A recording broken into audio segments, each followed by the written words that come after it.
Maphosa.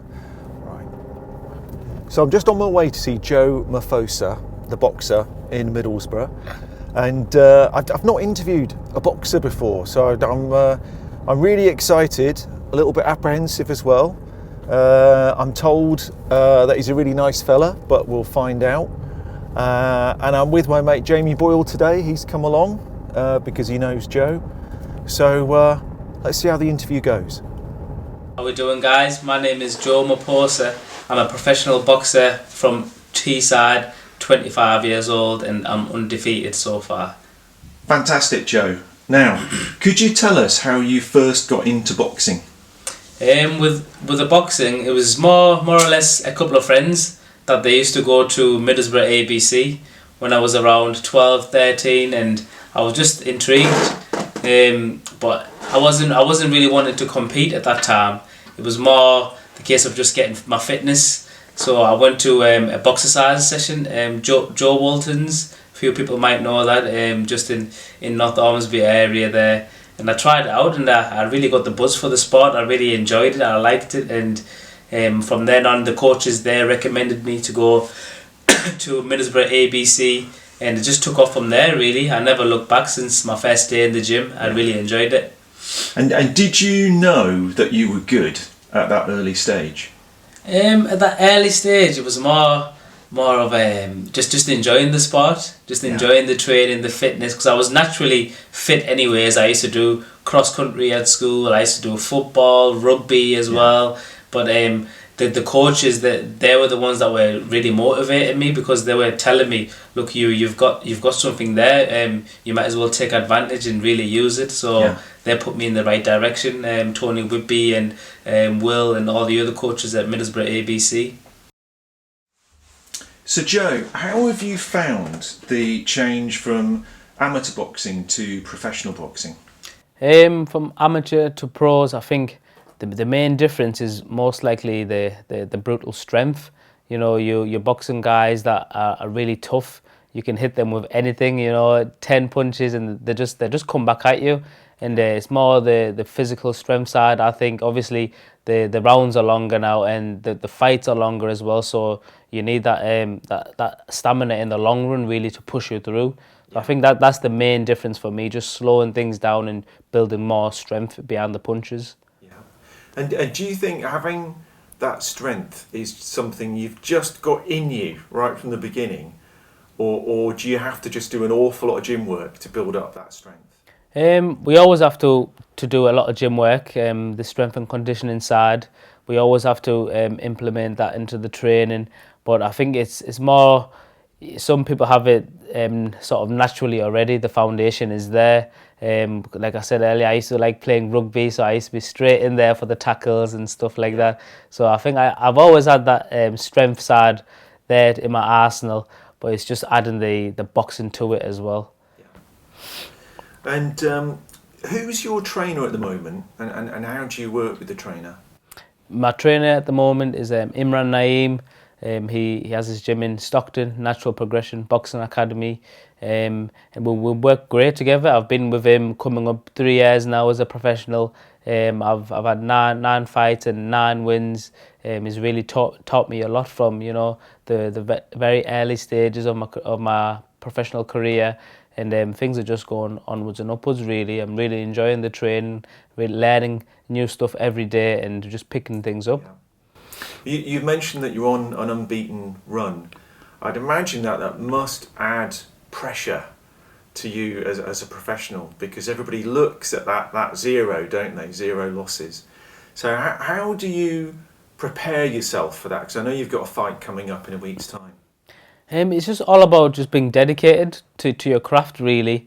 Just listening to your coaches, exactly what they're telling you. Making sure that the weight is right, making sure that you're heading out for your runs, and you're really putting everything into the training just to make sure you're 100% when it comes to fight night.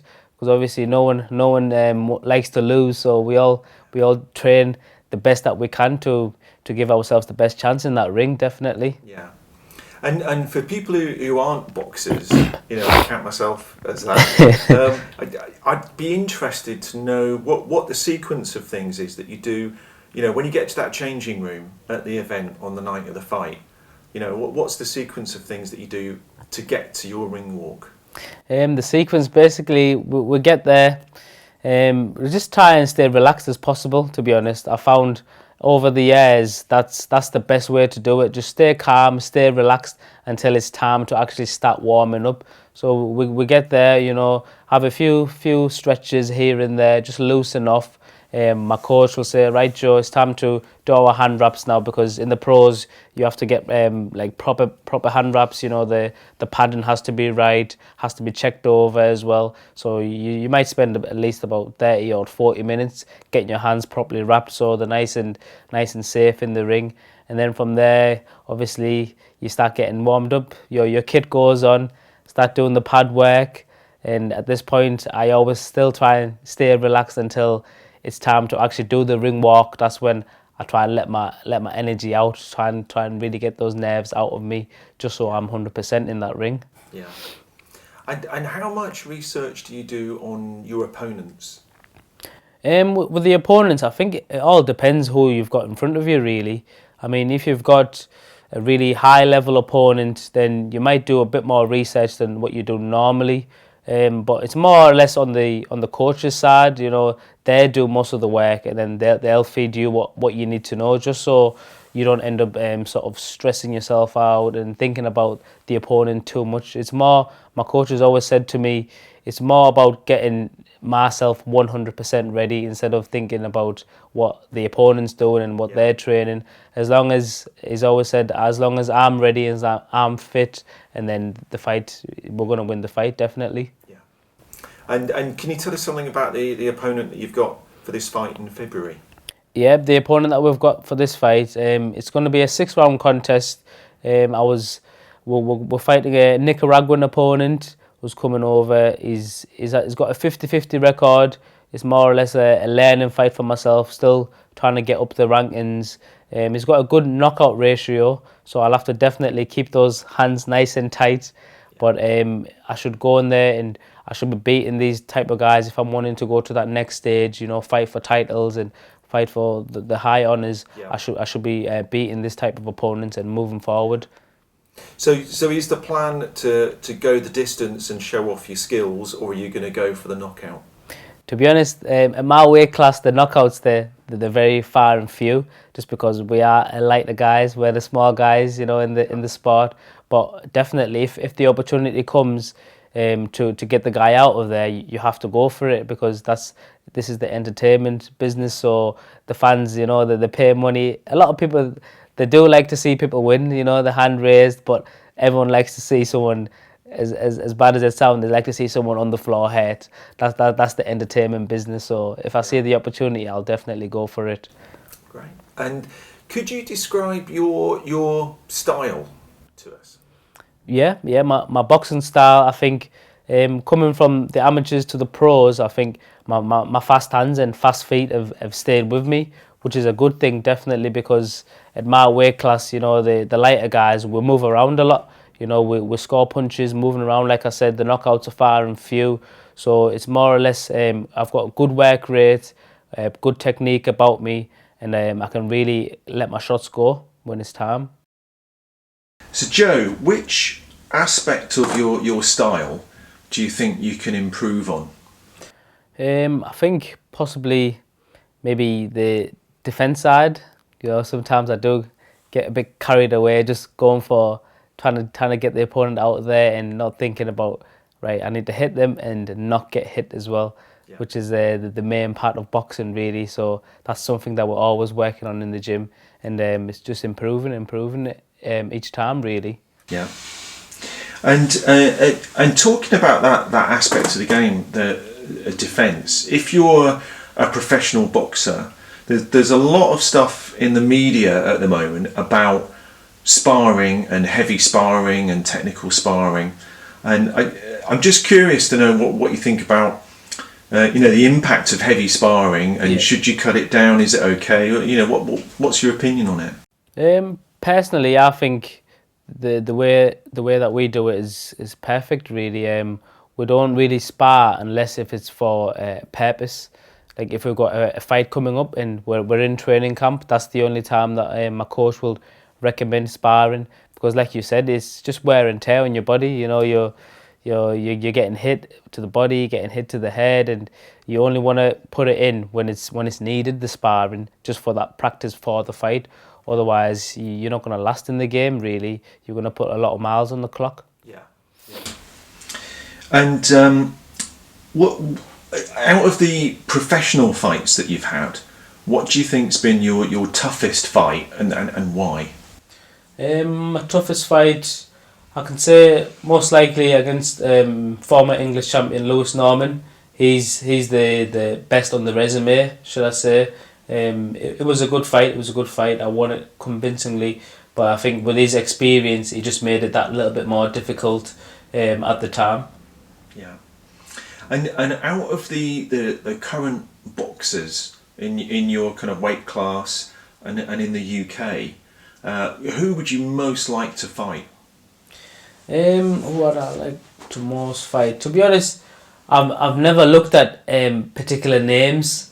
It's all about being who's got that title or this title. So for myself, it's more just making progress in my career. I don't have no rivalries out there, you know, with any names or anything like that. It's more or less, if we're going to go down that route, you know, maybe WBA, WBO title or British title, whoever's holding the belt at that time, that's who we'll go for. Yeah. And you've had a great professional career, obviously perfect so far. So you've had the last year's been good for you. What are you hoping for in the next 12 months? In the next 12 months, definitely I want to be winning my first professional title, whether that will be English or British title, or even like I said, an international title that gets offered. I definitely want to start putting my name out there more, you know, get more televised contests, and just move on from there really, and get that first title rolling. Yeah. Just going back to other fighters in history, are there any fighters, you know, who are no longer fighting now, but you would love for experience to have a fight with? Let me think. Yeah, definitely. I think obviously the likes of when I was coming up, when I was growing up, it was always the likes of Floyd Mayweather I used to look at. Then before that it was Roy Jones and Bernard Hopkins, you know, the American stars. I really liked their style, and that's what got me into the boxing, just watching those guys and just getting some inspiration from them. Yeah. So if I could say one fighter I'd like to learn from, you know, personally, possibly Floyd Mayweather. If I could learn how to defend like that guy and hit the way that he did, I'd be really happy. Yeah. Do you think there's any chance you could hire him as a sparring partner then? He's doing some kind of talk, isn't he, in Newcastle? Oh yeah, he is actually. He's coming. I'll have to speak to Steve Rafe, see if he can sort that one out for me. Yeah, that would be good. I mean, I don't know how much it'd cost to be a sparring partner, Floyd. I'm sure it'd be out of my budget. Yeah, probably $500 million. Yeah, exactly. Yeah. But that'll be a good shout, definitely. Yeah. And looking into the future, you know, going beyond like an English title or a British title, all boxers want to be world champion. Definitely. So on your career progression, when do you think it could happen for you? I think at my weight class, things they do happen a lot quicker than like a middleweight or a heavyweight. So for myself now, I'm coming up 26 years old. By the time I'm 28, I could definitely have that opportunity to fight for a world title and win it. Yeah. So in 2 years' time, I'd love the opportunity to, as long as the right progression's made, I don't see why not really. There's not many of us out there, you know, within 15 fights, you could be fighting for a world title as long as you do everything properly, you get the right rankings and you'll be there. Yeah. Because I think sometimes fighters, if they get an English title, some of them are just quite happy with that and they'll just defend that title for as many times as they can. But it sounds like you've got big things in mind for your future. Definitely. I want to at least try and go all the way really in the sport. Yeah. I believe from my amateur background and what I've learned there, skill wise, I believe that I can do it as well. So it's just all about taking the right step at the right time, and making that natural progression up the rankings. But I definitely want to fight for the world title. And let's think about if you win, or when you win the world title and you're in the big money, how are you going to reward yourself? What kind of things would you love to have? Well, I love to have definitely a nice house. Definitely a nice house. For the family and everything like that. Go on a few nice holidays. Just the general stuff really. I'm not too flashy or anything like that. Nice car, nice house, good family. That will do me. That sounds good to me. And for people who are amateurs now and enjoying their boxing and thinking, into the future for them about going pro, have you got any tips and tricks? Because it's a difficult world, isn't it? Have you got any things that you would give out as advice? Yeah. For anyone who's in the sport, who's looking to do it long term and go professional in the future, I'd say definitely listen to your amateur coaches. Get as much experience as you can in the unpaid ranks. If you can get to England boxing, get to GB boxing, where you'll be travelling around the world and you'll be fighting so many different elite styles out there, where you'll learn a lot, and that will put you in good stead for the future. So I think it's all about just staying dedicated and just listen to your coaches, and you'll go far. Definitely just keep pushing. So Joe, boxing and fighting and money are all involved in this industry. So emotions get very high. Things are really important to people. But I don't think the fans always see the mechanics of what has to go on in the background. Some of it's going to be positive, some of it's negative. Do you want to just tell us about, selling tickets and making the fights happen and dealing with people? Yeah, so them are some of the things that the fans, they don't really get to see what happens, around the boxing circle. So on most of the shows, what you have to do is you have to sell enough tickets to cover the opponent's cost before you make any sort of wage. And then on top of that, you might have to pay a percentage to management, and then you have to pay a percentage to maybe your coach. And then from that, also you've got your own training expenses that you've paid for. You have to get your kit as well. So when you break it down, in the end, you don't actually end up making all this big amount that people think professional boxers make until you get to that certain stage in your career. It's really tough going. A lot of fighters, they have a part-time job, they just to make sure things are balancing right for them. So it's not all millions like the Mayweathers and the Joshuas. It's really hard grinding. Yeah. So what level would a boxer have to be at, do you think, to comfortably make a living just from boxing? I think it all depends. If you came from a good amateur background, you could possibly get a good contract with maybe BT Sport or Sky Sports, where you're fighting regular. And obviously once you get to maybe British or European level and you're having good 3 or 4 fights a year defending the title, then you can maybe say, I can fully go full time and just concentrate on the boxing. Yeah. And I guess you've also got to deal with promoters as well, which I imagine is tricky, promising fights and then them disappearing for various reasons. So what's it like dealing with the promoters? Dealing with the promoters, again, it's one of those situations really. Sometimes fights might not come off, that have been promised for one reason or the other. But it's just the way the game goes really. It's a tough grinding. You just have to just keep chipping away until you get your opportunity. Yeah, and again, from a fan's perspective, we see the press conferences. And there's argy-bargy, there's shouting going on. How much of that is actually real? I think most of the time it's more just trying to sell the sport really, because you at the end of the day you have to put bums on seats. Otherwise, you know, the sport can't be what it is. We need those paying fans coming through the doors and really showing their support. So most of the time it's just to get more attention on the sport, really. But it's quite entertaining, to be honest. But you do get the odd ones where it's real and they really dislike each other. I haven't had that situation yet, but I'm sure it's going to happen in the future. Yeah. And have you had other boxers calling you out on YouTube, you know, that kind of thing? You always get fighters on Twitter saying a lot of stuff. That seems to be the place now. But for myself, I always just focus on myself, focus on my training, and whoever's in front of me at that time, that's who I'll focus on, and until the next opponent and the next opponent, and we'll just stay dedicated to the craft, really.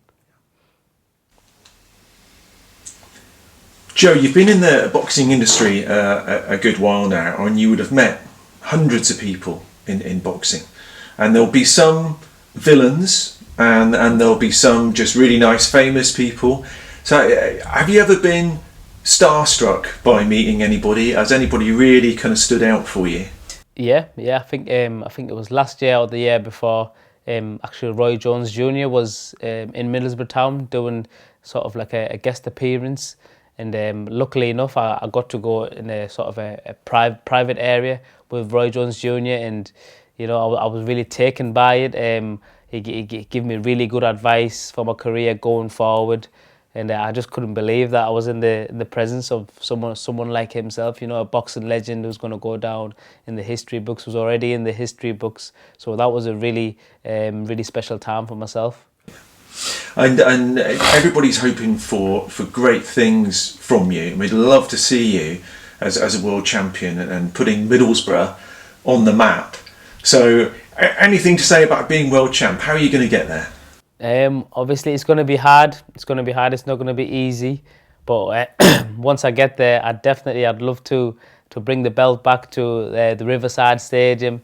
You know, pack it out with all the fans in there and do it all for them, really. Joe, would you like to tell us about your sponsors and the fans?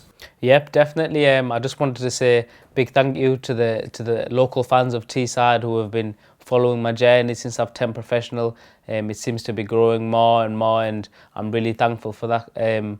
Also to the sponsors that have been backing my journey. I just wanted to say a massive shout out to CPD Bodies, Imperial Recruitment, iBox Customize as well, who are supplying all my training equipment, the gloves, you know, the groin guard. I like to thank my strength and conditioning coach, Andrew Burton at ABC Active Body Conditioning. I'd like to thank Wonder Films for making really good content as well for some of my training videos. I'd like to thank Challenge Physio and also S&E Care. Thank you very much, guys, for supporting the journey. Great. And can you tell us how people can follow you on social media? Yeah, on social media, my Instagram is just Joe Maphosa.